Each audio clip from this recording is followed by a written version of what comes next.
नमस्कार दोस्तों, कैसे हैं आप सभी। Welcome back to our channel एड्रॉइड कॉम्पिटिटिव क्लासेस। आपके अपने परिवार पे आपका फिर से स्वागत है। तो दोस्तों, जैसा कि हम प्रैक्टिस सेट की सीरीज चला रहे थे और भाई जो भी बच्चे अपना सिलेबस कर चुके हैं उनके लिए एक बेहतरीन सीरीज चलाई जा रही है जिसमें हम डेली एक PYQ डिस्कस करते हैं और हमारा टारगेट है कि आपके भाई 20 में से 20 क्वेश्चन बिल्कुल सही होने चाहिए। तो हमारा भाई बिल्कुल यही उद्देश्य है कि आप 20 में से 20 नंबर, एक भी सवाल आपका मिस ना हो, एक भी क्वेश्चन गलत ना हो।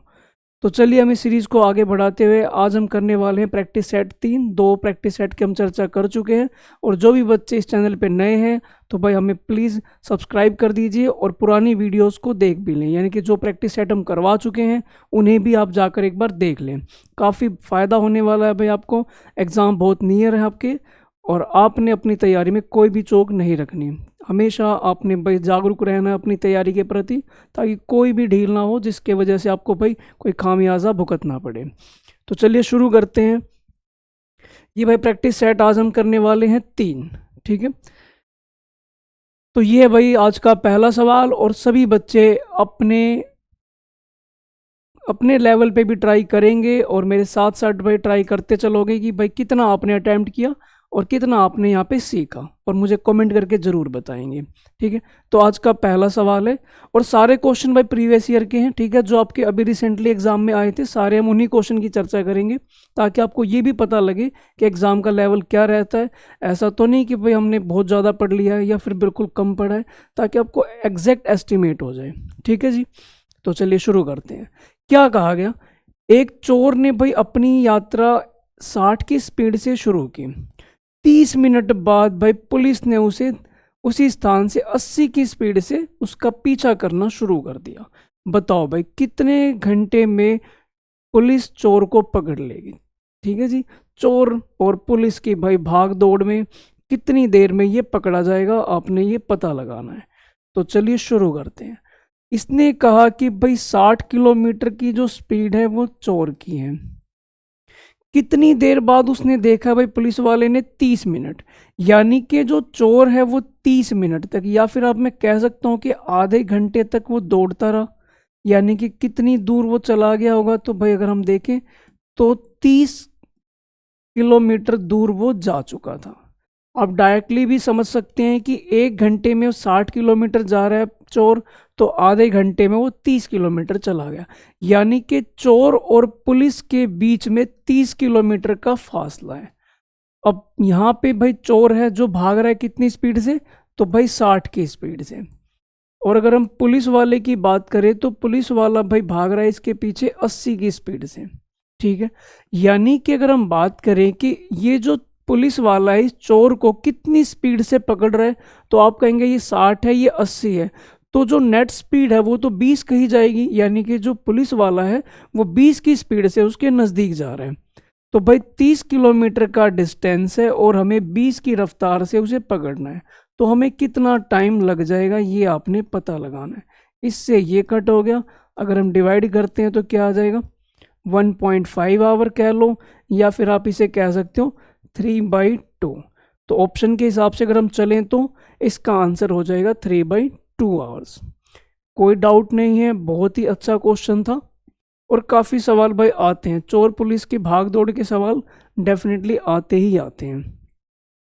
एक भाई मैं आपको ज़रूर एक और भी मैं टॉपिक आपको समझाऊंगा जिसमें आपने ये देखना है कि कौन कौन से टॉपिक हैं जिसको भाई आपने बिल्कुल भी स्किप नहीं करना, जो आपके एग्जाम के लिए बेहद इंपॉर्टेंट है। हम उनकी चर्चा भी करेंगे जल्द। चलिए अगले सवाल पे आते हैं। क्या कहा गया, एक वस्तु का मूल्य 2 वर्षों में घट के 18,000 रुपये से 14,580 रुपये हो चुका है। तो अब ये बताओ वस्तु के मूल्य में वार्षिक कितनी कमी आ रही है, कितने दर की कमी आ रही है। तो बताएं भाई जरा, करो मेरे साथ साथ। 18,000 रुपये की चीज़ थी, कितने की रह गई, तो आप कहेंगे 14,580 2 वर्षों में। और रेट पता लगाने के लिए मुझे ये देखना पड़ेगा कि हर साल कमी कितने की आ रही है, ठीक है जी। पहले तो मैं ये देखता हूँ कि इनकी रेशो क्या बनती है। रेशो से हम इसे चेक करते हैं। तो हमने ये देखा कि 9 की टेबल से कट हो रहा है तो 9 की टेबल से ये कट किया, ये भी 9 की टेबल से कट हो रहा है तो 9 एकम 9, 5 बच गया, 9 6 54, 9 9 21, सॉरी 9 दूनी 18। फिर हमने देखा कि 2 की टेबल से और कट सकता है, तो हमने इसे फिर 2 की टेबल से कट किया। तो हमने ये फाइनली देखा कि 100 वाली चीज़ कितने की रह चुकी है, 81 की, वो भी 2 वर्षों में। मैं जानना चाहता हूँ इसे 1 वर्ष में, तो इसके लिए मुझे करना होगा दोनों तरफ रूट। तो मैंने देखा कि भाई 100 का रूट 10 और इसका रूट है 9, यानी कि 1 वर्ष में कोई चीज़ 10 रुपये से 9 रुपये रह गई, यानी कि 1 की गिरावट आ रही है 10 पे। तो ये कितने प्रतिशत हो जाएगी, तो आप कहेंगे सर ये 10% हो गई, और यही हमारा आंसर है। ऑप्शन नंबर ए आपका यहाँ पे करेक्ट हो जाएगा। हाँ जी प्यारे बच्चों, क्या कोई डाउट है इसमें? बिल्कुल क्लियर अच्छे से? हाँ, बस मुझे बताते जाना, और भाई इस बार तो सफलता हम लेके ही रहेंगे। चलो जी अगले सवाल पे आते हैं। क्या कुछ कहा गया? पेट्रोल की कीमत है 92 रुपये, भाई बढ़ के हो गई 96.5। बताओ जरा कितने परसेंट की वृद्धि हुई है? 92 रुपये की चीज थी और ये हो चुकी है कितने की? 96.5 की। ठीक है जी, कितने रुपए की वृद्धि हुई है? मैं तो अगर रुपए की बात करूं तो वो तो मुझे साफ साफ दिख रहा है 4.5 रुपए का इंक्रीमेंट हुआ है, पर मुझे तो अपना जवाब परसेंटेज में देना है। 4.5 डिवाइड बाई 92 मल्टीप्लाई 100। ये देखें भाई, वैसे तो ऑप्शन काफ़ी नज़दीक हैं, जैसे कि 4.5 है, 9 है, 7 है, यानी कि बहुत ज़्यादा डिफरेंस नहीं है, डेसिमल के नज़दीक ही है। तो चलिए देखते हैं, डेसिमल अगर मैं हटाऊं तो क्या हो जाएगा? नीचे 0, इससे ये कैंसिल। ठीक है, उसके बाद अगर हम देखें तो 450 डिवाइड बाई 92। देखें भाई क्या कुछ आता है, समझते हैं। तो अगर हम इसे डिवाइड करते हैं तो कितने पे जा रहा है? एक बार मैं डिवाइड करके देख लूँ। 450 और ये आपका 92 कितने पे जा रहा है? तो भाई ये 4 पे दिखाई दे रहा है। 4 दूनी 8 और 4 नीम 36, 2 ये बच गया भाई 8। अब नहीं जा रहा तो डेसिमल 1 0। अब कितने पे जा रहा है भाई? ये अगर हम देखें तो 8 पे लेके जाते हैं। 8 दूनी 16 और 8 नीम 72 और 1 73। अगर मैं 9 पे लेके जाता तो 9 नीम 81, कहीं ना कहीं इससे ज़्यादा ही आ रहा था। तो भाई ये रह गया 4 और ये 8, फिर से 0। अगर हम देखें तो अब कितने पे जा रहा है? वैसे ना मुझे ये तो पता लग गया है कि 4.8 से ज़्यादा ही कट हो रहा है, क्योंकि अभी भी मेरे पास वैल्यू बची हुई है। अगर वैल्यू बची हुई है इसका मतलब 4.8 से थोड़ा बहुत ज़्यादा ही जा रहा है। तो बस मुझे इतने से ही आइडिया लेना था, और 4.8 से जस्ट थोड़ा सा ज़्यादा 4.9 रहेगा। क्या ये बात समझ में आ रही है? हाँ जी, क्लियर है दोस्तों? कोई डाउट तो नहीं? ये तो कंफर्म है कि 4.8 से तो कम होने से रहा, 4.8 से ऊपर ही जाएगा। अब मैं इसको 4.7 तो लिख नहीं सकता, 8 है तो 8 से जस्ट अगला क्या हो जाएगा? 9 हो जाएगा, इसलिए मैंने यहाँ पे सी पे मार्क कर दिया। क्या ये बात क्लियर है भाई सभी को अच्छे से? चलो अगले पे आ जाओ। 24 और 36 बहुत ही हल्का फुल्का क्वेश्चन है भाई, मेरे ख्याल से सभी बच्चों ने अभी तक ही उड़ा दिया होगा क्वेश्चन। तो 24 और 36 का तृतीय समानुपात आपको पता है? अगर मान लीजिए 2 नंबर में आपको दूं और पूछूं कि इसका थर्ड प्रोपोर्शनल क्या होगा, तो आप बड़े प्यार से कह सकते हैं b² / a होगा। बाद वाला नंबर क्या आपका? 36, तो 36 मल्टीप्लाई 36 और डिवाइड बाई हमने लिख दिया 24। 12 तिया 36, 12 दूनी 24, 2 से हमने कट करा ये 18, 18 गुणा 3 क्या हो जाएगा? 54, यानी कि सी ऑप्शन आपका करेक्ट है। बहुत ही ज़्यादा सिंपल क्वेश्चन है, देख सकते हैं आप, और एग्जाम में आया हुआ है। क्या कहा गया? 28 के वर्ग को उस सबसे बड़ी संख्या से विभाजित किया जाता है। 28 के वर्ग को आपने किसी बड़ी संख्या से डिवाइड किया, कौन सी है वो बड़ी संख्या? तो इसने बताया जो कि 42 को और 56 को दोनों को पूर्णतः विभाजित कर सकती है। बताना तो क्या वो नंबर रहा होगा। ठीक है भाई,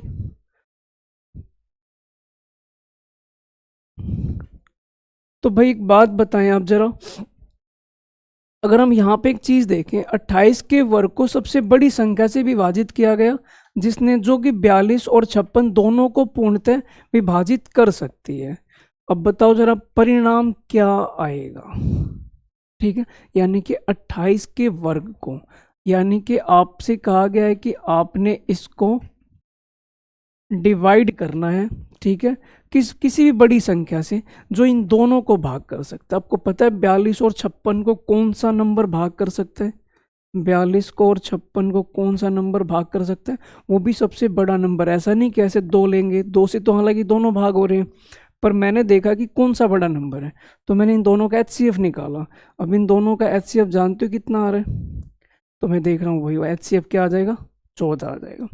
यानी कि वो सबसे बड़ा नंबर है 14, यानी कि इसके वर्ग को मैं 14 से डिवाइड अगर करता हूँ तो क्या आता है, 28 गुणा 2 56, यानी कि ऑप्शन नंबर बी आपका यहाँ पे करेक्ट हो जाएगा। क्या इतनी बात समझ में आती है?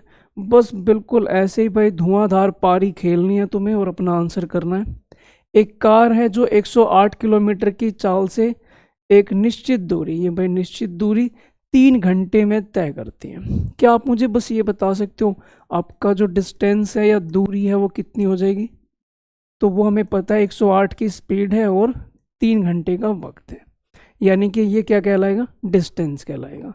यदि चाल 27 की स्पीड से कम कर दी जाए, पहले कितनी थी 108, अब कितनी आपने 27 कम कर दी, तो कितनी बच जाएगी? तो आप कहेंगे 81। अब 81 की स्पीड से ये डिस्टेंस ट्रेवल करूंगा तो भाई बताना कितना टाइम लग जाएगा? 108 मल्टीप्लाई 3 डिवाइड बाई 81, कट किया मैंने 27 से कितने पे जा रही है, 4 पे। कितने घंटे, 4 घंटे। बस ये सवाल है, मैं क्या ही बताऊं कि कई सवाल तो इतने आसान आ जाते हैं। और भाई आप यकीन मान के चलो कि 20 में से कम 15 से 16 क्वेश्चन तो ऐसे आते हैं जो भाई बिल्कुल बिलो एवरेज क्वेश्चन होते हैं, यानी कि जिनमें आपने मशक्कत ही नहीं करनी होती। यानी कि जिस बच्चे ने अपना सिलेबस ओके ओके लेवल पे से भी पूरा कर रखा है, यानी कि वो बच्चा भी 15-16 क्वेश्चन तो कर ही सकता है। यानी कि थोड़ा सा जो एफर्ट लगाने वाला हिस्सा है वो आपका बाद ही जो बाद के 4-5 क्वेश्चन है उन्हीं पे करना है। आपने ज़्यादा बहुत परेशान नहीं होना कि भाई और बहुत मुश्किल लेवल आएगा या हमें हमेशा मुश्किल क्वेश्चन करने हैं, तो आपने ऐसे सवालों के पीछे नहीं भागना ज़्यादा, ठीक है। आ जाओ अगले सवाल पे आते हैं। एक गोले का वक्र पृष्ठीय क्षेत्रफल यानी कि कर्ड सरफेस एरिया। तो भाई गोले का कर्ड सरफेस एरिया क्या होता है बता सकते हो? तो गोले का कर्ड सरफेस एरिया होता है 4πr²। कितने के बराबर है? तो ये बराबर है 1386 के। हमने सोल्व किया, पाई की वैल्यू 22/7 r² इक्वल टू है 1386, ये गिवन है। तो हमें गोले का आयतन निकालना है। अब गोले का आयतन क्या होगा, उसका फॉर्मूला होता है 4/3πr³। अब बिना रेडियस बताए तो मैं इसका आयतन नहीं निकाल सकता, तो भाई मैंने यहाँ से इसका रेडियस निकाला। मैंने देखा कि भाई ये 11 की टेबल से कट हो रहा है, इधर देखा 11 एकम 11, 2 रह गया, 11 दूनी 22 और ये 6 पे गया। फिर देखा उसके बाद कि क्या आप इसे और 2 से कट कर सकते हो? हाँ जी बिल्कुल, ये 63 पे गया। r² बराबर है 63 × 7 डिवाइड बाई 4। तो r की वैल्यू क्या हो जाएगी, हमने इस पे रूट डाल दिया। अब ये देखें भाई, अब जानते हो 63 का मतलब क्या होता है, 9 सत्ते 63। अंदर कितने 7 हो गए, 2, एक बाहर आ गया। 9 का रूट क्या हो जाएगा, 3, और 4 का रूट क्या हो गया, 2। कुल मिला के क्या आ गया, ये 21/2। 21/2 आर की वैल्यू आ गई। बस इसमें पुट कर दो, आपका आंसर आ जाएगा और कोई बड़ी बात नहीं है। हमने पुट किया भाई, ये कैंसिल, ये वैल्यू आपने बस कैंसिल करनी है और आपका आंसर आ चुका होगा। बस आखिरी सांसें हैं, ख़त्म ही ये सवाल। ज़्यादा तो कुछ मुझे दिख नहीं रहा इसमें बचा है। ये इससे गया और ये इससे गया। अब 21 × 21 क्या हो गए, 441। उसकी मल्टीप्लाई किससे करनी है, 1 से। मैं तो बस इतना ही देख रहा हूँ कि लास्ट डिजिट 1 है, मल्टीप्लाई करूँगा तो 1 ही आएगा। ऑप्शन नंबर बी खत्म। हमें क्यों गुणा करनी है, ठीक है। हम वहाँ पे भाई अपने ज्ञान का प्रदर्शन थोड़ी करना है कि हमें इतना लिखना है, बस आपको आंसर मार्क करना आना चाहिए। अगला क्वेश्चन देखें। 1 घंटे में ए 7 कुर्सियों को पेंट कर सकता है। ये भाई इसके काम करने की रफ्तार है। 1 घंटे में 7 कुर्सियां पेंट कर रहा है, यानी कि इसकी रफ्तार है। जबकि बी 1 घंटे में 4 कुर्सियां पेंट कर सकते हैं, यानी कि बी की रफ्तार है 4 कुर्सियां पेंट करने की। मैंने उन्हें कहा कि भाई तुम्हें 55 कुर्सियां पेंट करनी है। ठीक है जी, 55 कुर्सियां पेंट करनी है, तो आप जरा बताओ उन्हें कितना समय लगेगा, यानी कि कितना वक्त लग जाएगा। मैं कह रहा हूँ भाई क्या ही तो सवाल है, बस मैं क्या बताऊँ तुम्हें। ए की रफ्तार जानते हो कितनी है, कहलाएगी भाई 7। बी की रफ्तार कितनी है, 4। दोनों काम करेंगे तो 11 की स्पीड से काम होगा। मुझे 55 कुर्सियां बनवानी है और ये 11 बना देंगे 1 घंटे में मिलके। कुल मिला के 5 घंटे में सारी कुर्सियां ये तैयार कर देंगे। बी ऑप्शन आपका करेक्ट हो जाएगा। क्या ये बात समझ में आ गई भाई सभी प्यारे बच्चों को? हाँ जी, बस करते जाओ, रुकना नहीं है बस तुम्हें। मीन प्रोपोर्शनल, मध्य अनुपात। अगर आपको 2 नंबर दिए जाएं और पूछा जाए कि भाई इसका मीन प्रोपोर्शनल क्या होगा, मध्य अनुपात क्या होगा, तो आप कह सकते हैं इसका मध्य अनुपात होता है दोनों की मल्टीप्लाई और उस पे रूट। ठीक है, तो हमने क्या किया, 0.64 मल्टीप्लाई 0.81, इस पे हमें कर देना है रूट। अच्छा जी, अब क्या होगा, 64 का रूट तो भाई 8 बाहर, 81 का भाई 9 बाहर, और क्योंकि अंदर टोटल 4 डेसिमल हैं, यानी कि आप ये भी कह सकते हैं वैसे कि 64 का 0.8 बाहर आ गया और इसका भाई 0.9 बाहर आ गया, यानी कि 72 आ गया, और 2 डिजिट के बाद डेसिमल। ऑप्शन नंबर सी आपका यहाँ पे करेक्ट हो जाएगा। कोई मुश्किल काम नहीं है, आगे बढ़ो। 32 और 40 का लघुत्तम समापवर्त है, x के वर्ग से 9 कम के बराबर है। देखो भाई, इन दोनों का जो लघुत्तम समापवर्त है वो x के वर्ग से 9 कम है।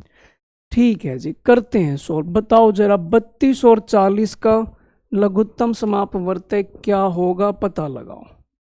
32 और 40 का एलसीएम, ये आपने पता लगाना है। ठीक है जी, तो करते हैं सोल्व। एलसीएम निकालने का तरीका समझना। हमने काम किया, 40 के फैक्टर बनाए। 40 को हम प्यार से लिख सकते हैं, ये 40 ही लिखा मैंने, पर फैक्टराइज फॉर्म में लिखा है। 32 को अगर मैं लिखना चाहूँ तो मैं कह सकता हूँ कि 32 का मतलब है ऐसे 5 बार, उसमें से 3 बार तो मुझे यहाँ पे दिखाई दे रहा है, यानी कि 2 बार आपने और लिखना है। बस खत्म हो चुका है ये भाई, इसका एलसीएम आ गया। मैं ये क्या करूँगा, 2 और ये 5, इसके नाम की तो 0 याद रखो, बाकी की मल्टीप्लाई कर दो, यानी कि 160। एलसीएम आ गया है 160। सवाल में क्या कहा गया कि जो नंबर है इन दोनों का एलसीएम है x के स्क्वायर से 9 कम है उसके बराबर है। Find the value of x।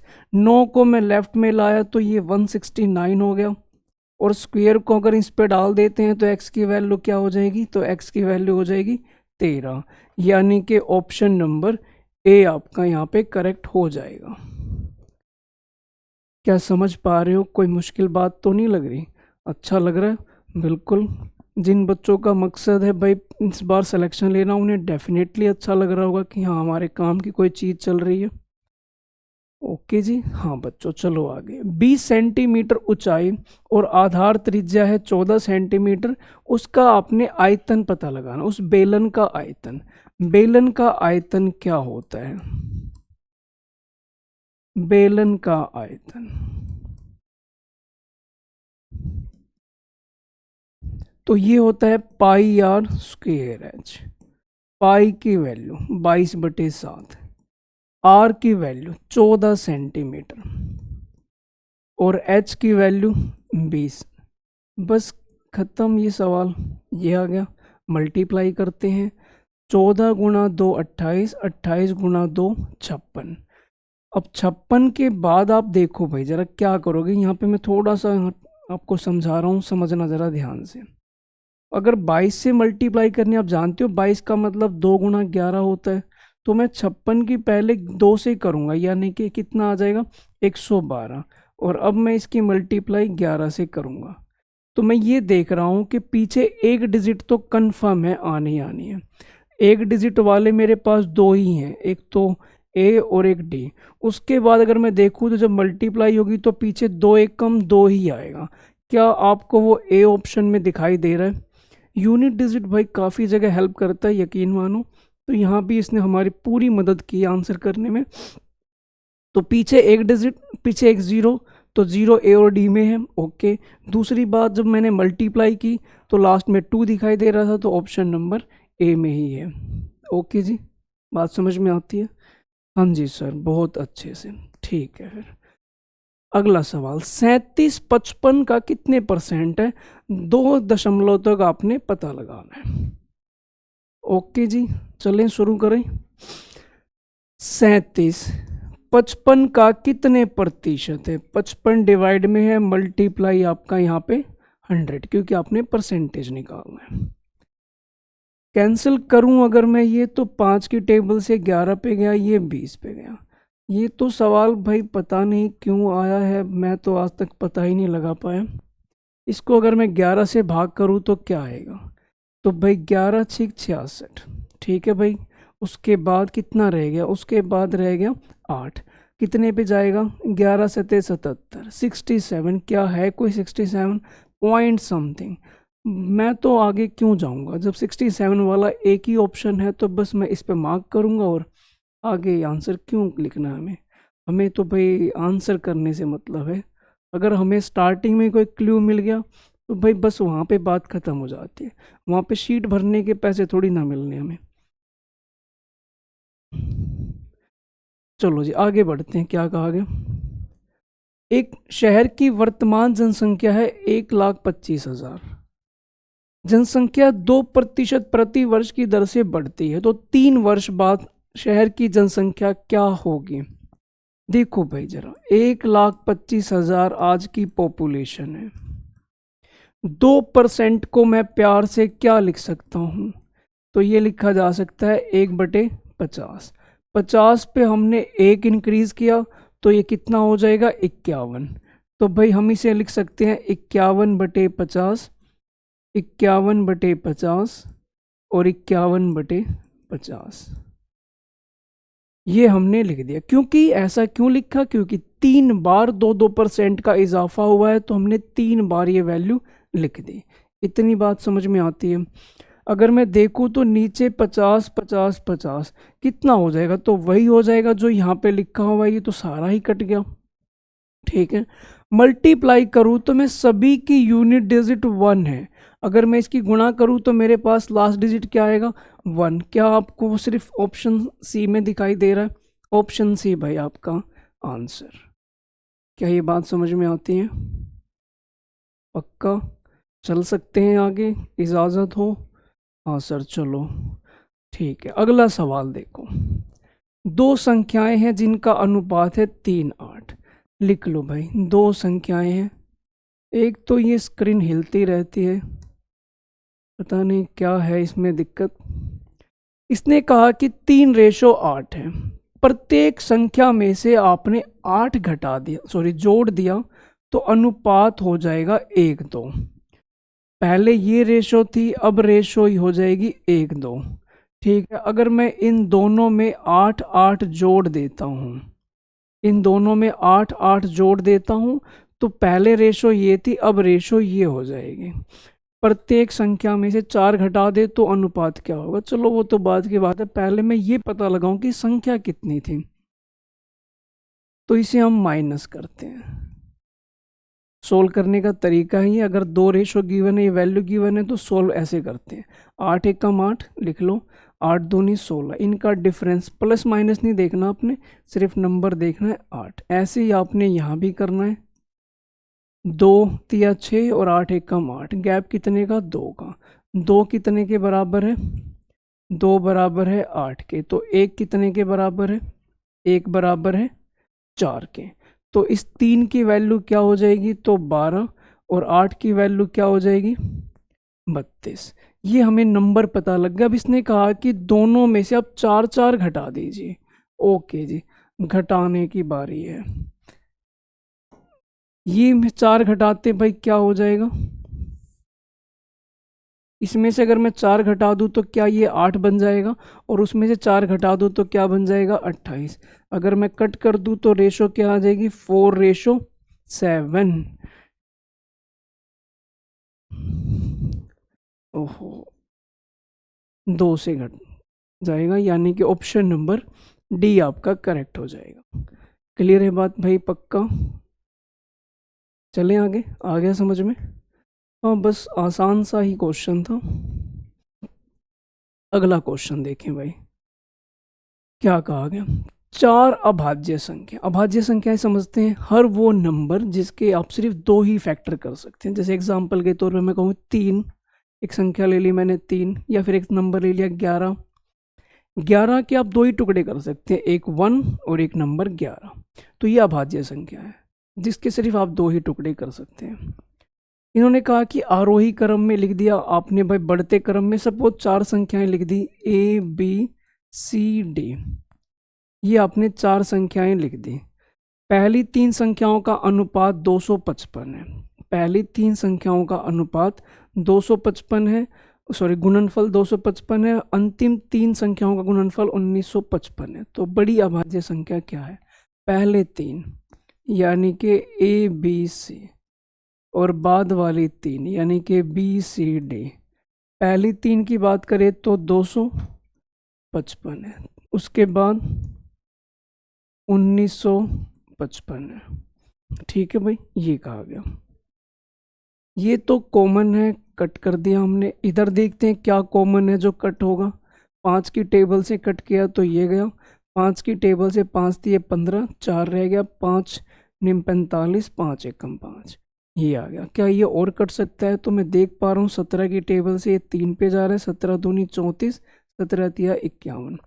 इधर मैंने कॉमन हिस्से काट दिए, इधर भी जितने कॉमन हो सकते थे मैंने वो काट दिए। हालांकि आपको पता है चारों संख्याएं अभाज्य हैं, इनमें कुछ भी कॉमन नहीं मिल सकता। तो आप डायरेक्टली ये कह सकते हो कि A की वैल्यू 3 है और D की वैल्यू 23 है। आपसे क्या पूछा गया? सबसे बड़ी अभाज्य संख्या।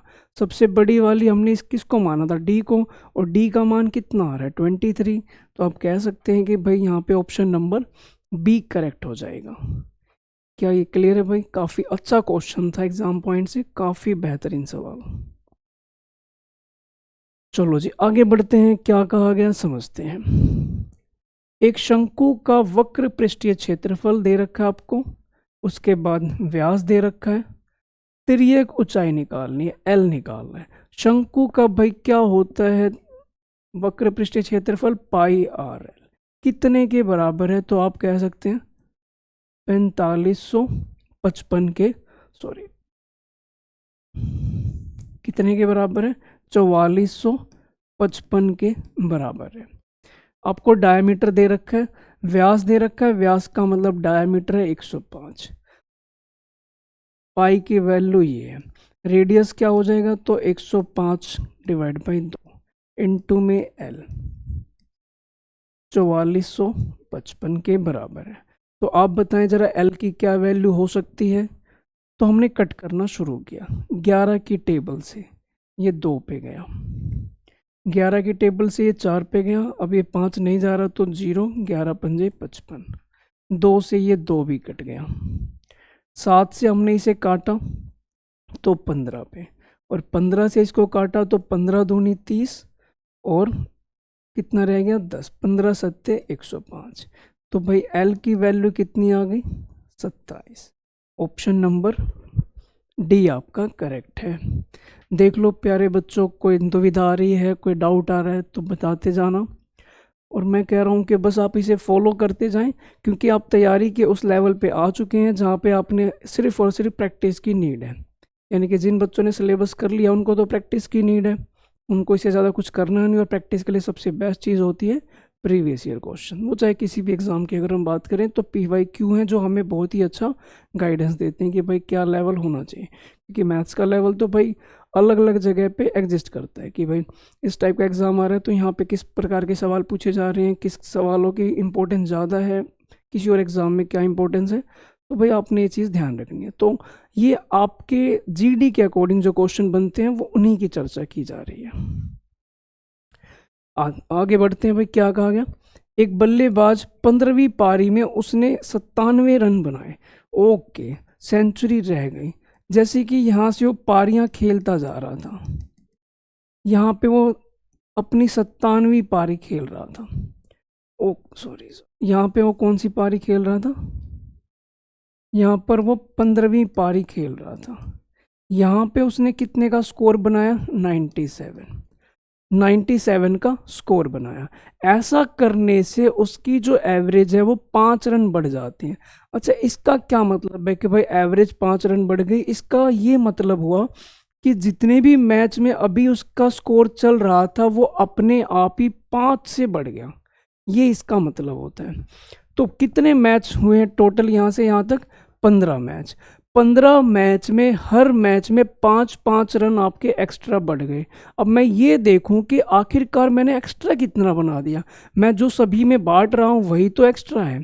तो इस 97 में से एक्स्ट्रा कितना है, 15 मैच में सभी को मैं 5-5 रन दे रहा हूं। तो मैंने ये देखा कि भाई ये तो 75 रन मैंने फालतू बना दिए। मैंने इसमें से 75 माइनस कर दिया। तो क्या आएगा, तो ये आएगा कि मैं पहले कहाँ पे स्टैंड कर रहा था। तो मैंने देखा कि भाई पहले तो मैं 22 रन ही एवरेजली हर मैच में 22 रन का स्कोर चल रहा था मेरा। तो मैंने एक्स्ट्रा वाले हटा दिए, तो 22 रन की एवरेज चल रही थी मेरी पुरानी, यानी कि इससे पहले 22 रन की एवरेज थी। अगर मैं बात करूं कि ओल्ड एवरेज क्या थी, तो 22 थी। लेकिन वो तो पूछ रहा है नई वाली बताओ। नई का मतलब है कि 15वें मैच के बाद की एवरेज क्या होगी। तो आपने देखा कि 5 से औसत बढ़ रही है। 5 से औसत बढ़ाओगे तो कितनी हो जाएगी, 27। यानी कि आपका ऑप्शन नंबर सी यहाँ पे करेक्ट हो जाएगा। क्या इतनी बात समझ में आती है? हाँ जी, बोलो। कोई परेशानी, कोई दिक्कत, किसी प्रकार की कोई बात है जो भाई आप इसमें पूछना चाहते हैं तो हमें बता सकते हैं। नहीं तो ये लो अगले सवाल पे, क्योंकि मुझे नहीं लगता कि मेरे प्यारे बच्चों को कोई डाउट आ रहा होगा, क्योंकि काफ़ी होशियार बच्चे हैं, ऐसी बात नहीं है। क्योंकि होशियार तो भाई बनना पड़ेगा, हमें सिलेक्शन तो चाहिए ही चाहिए। किसी अनुपात में प्रथम और चतुर्थ पद का गुणनफल, कोई भी आपके पास अनुपात है, प्रपोर्शन है। मान लीजिए मैं कहूँ कि 4 नंबर हैं जो प्रपोर्शन में है, तो आपको पता है इसका लिखने का तरीका होता है कि आप इसे इस प्रकार से लिख सकते हैं। और जब मैं मल्टीप्लाई करूँगा तो क्या आएगा, ए डी बराबर किसके आएगा, बी सी के। आप यही बात कह सकते हैं, ठीक है। अब इसने कहा कि पहले और चतुर्थ का जो गुणनफल है वो 70 है। अब देख सकते हैं ए डी का मतलब इनकी तो गुणा है, ये कितने के बराबर है, 70 के। और द्वितीय और तृतीय का जो गुणनफल है वो कितना है, 3.5। तो इसकी गुणनफल की बात करें तो 3.5।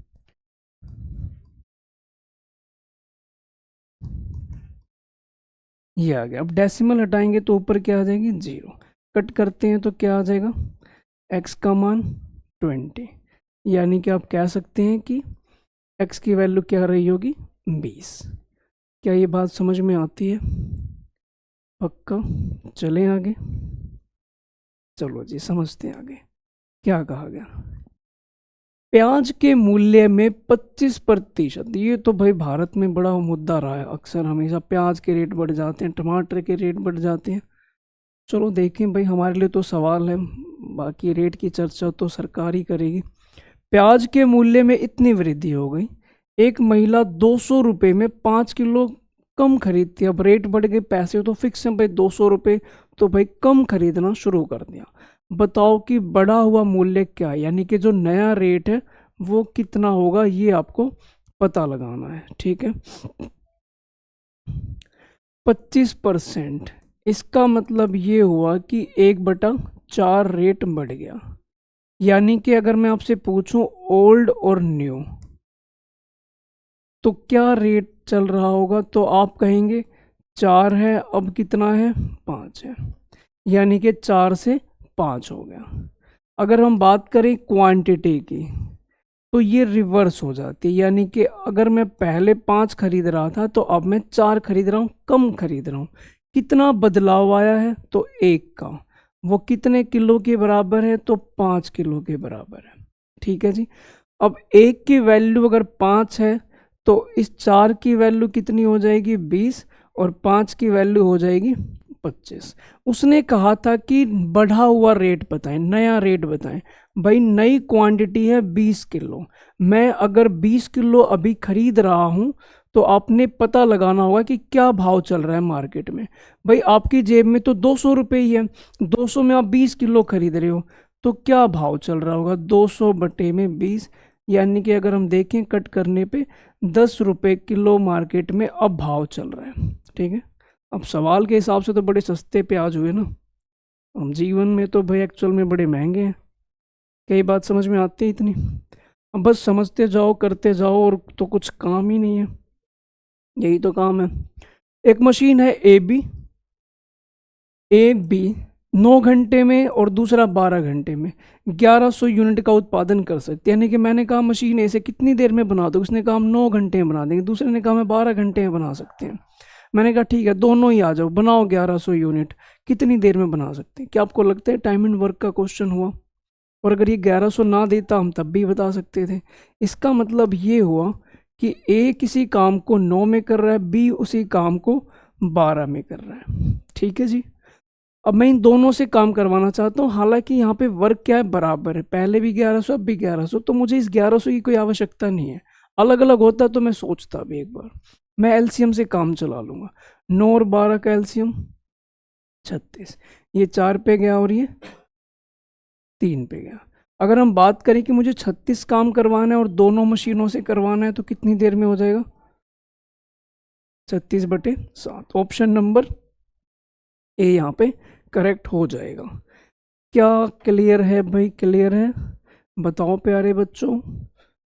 तो कैसी रही आपकी क्लास, कितना कुछ समझ में आया मुझे ज़रूर कमेंट करके बताएं।